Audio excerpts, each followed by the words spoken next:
Perum Bulog wilayah Bali menyatakan stok beras di gudang Bulog Bali mencukupi kebutuhan 5-6 bulan ke depan. Total jumlah pasokan beras yang dimiliki sampai saat ini mencapai 6.600 ton, tersebar di 9 lokasi gudang di Bali.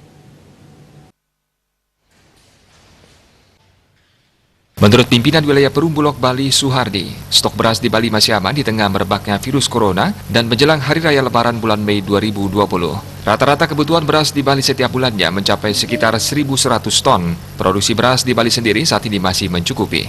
Terlebih tibanya musim panen raya di sekitar bulan April dan Mei menambah stok beras yang tersedia. Bulog juga siap lakukan penambahan pasokan jika sewaktu-waktu dibutuhkan dengan mendatangkan dari daerah lain seperti Jawa Timur maupun NTB, mengingat dua daerah tersebut termasuk daerah penghasil beras yang cukup besar dan surplus untuk pemenuhan daerahnya. Yang kita lakukan tetap untuk menjaga ketersediaan, keterjangkauan serta kestabilisasian harga.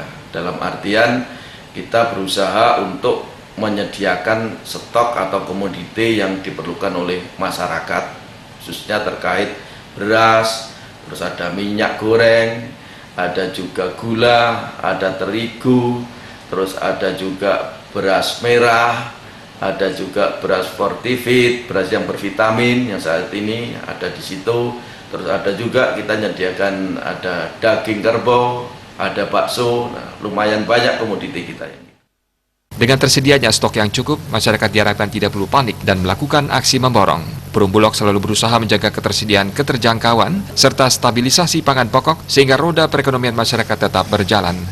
Bali khususnya dalam menghadapi COVID-19 maupun di dalam menghadapi Hari Raya Idul Fitri nanti atau puasa ini, ya kepada masyarakat jangan merasa panik, jangan panik terus memborong, jangan, Insya Allah kalau kami Bulog dikomunikasikan dengan baik perlunya masyarakat apa, sebagaimana komoditi yang kita miliki, nanti akan kita lakukan pelayanan kepada masyarakat itu tadi.